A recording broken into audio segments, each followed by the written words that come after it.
আসসালামু আলাইকুম রহমতুল্লাহ। আজকের আমার এই ভিডিওটা কওমি মাদ্রাসার সাথে সম্পৃক্ত শিক্ষক, শিক্ষার্থী এবং অভিভাবকদের জন্য। প্রিয় কওমিয়ানরা, আমাদের সামনে আবারও সুযোগ এসেছে, নতুন সরকার এসেছে, আমাদের দাবি উত্থাপন করতে হবে। আমরা কওমি মাদ্রাসা সনদের যেই সরকারি স্বীকৃতি রয়েছে এটার যথাযথ মূল্যায়ন এবং বাস্তবায়ন চাই। আমরা রাষ্ট্রের বিভিন্ন গুরুত্বপূর্ণ জায়গায় ভূমিকা পালন করতে চাই।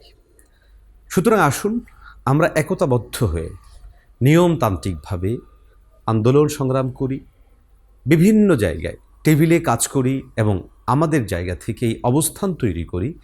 কওমি মাদ্রাসা সনদের সরকারি স্বীকৃতি যেটা হয়েছে সেটা যথাযথ মূল্যায়ন এবং বাস্তবায়ন হওয়া জরুরি।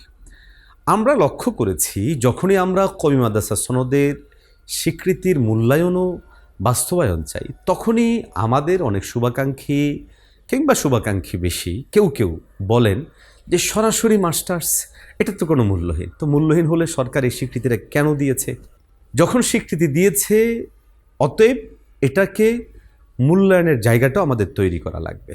কোনো বন্ধুরা, শুভাকাঙ্ক্ষীরা বলে থাকেন সেটা হচ্ছে যে আমাদের এখানে যেন অনেক বেশি পরিমাণে সংস্কার করা হয়, বাংলা, অঙ্ক, ইংরেজি যেন পুরোপুরি নিয়ে আসা হয়। আমরা সে সমস্ত বন্ধুদেরকে বলবো, প্রয়োজন সমপরিমাণ যে সংস্কার, এটার পক্ষে আমরা আগেও ছিলাম, এখনও আছি, আগামীতেও থাকব।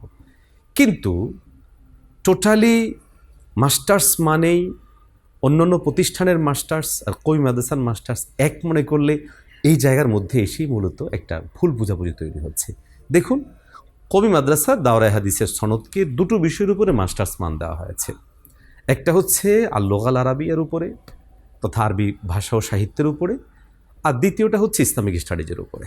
অতএব আমাদের জায়গাগুলো অত্যন্ত পরিষ্কার। যেহেতু এই সুনির্দিষ্ট দুটো বিষয়ের উপরে আমাদেরকে মাস্টার্সের মান দেওয়া হয়েছে, তাহলে আমাদের শিশু ক্লাস থেকে শুরু করে মাস্টার্স পর্যন্ত পুরোটাতে এই দুটো, অর্থাৎ আরবি ভাষা ও সাহিত্য এবং ইসলামিক স্টাডিজ, এই দুটোতে ঠিকমতো আছে কিনা এটা দেখলে যথেষ্ট হচ্ছে।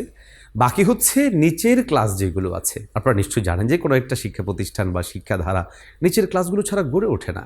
সেখানে নিচের ক্লাসগুলো আছে, নিচের ক্লাসগুলো নিয়মতান্ত্রিকভাবে সেখানে পড়াশোনা আছে, ক্লাস আছে, কেন্দ্রীয় পরীক্ষা আছে, বোর্ড পরীক্ষা আছে। সেটাকে আমরা সেভাবে সন্নিবেশ করে নিব, সমন্বয় করে নিব, কোনো অসুবিধা নেই।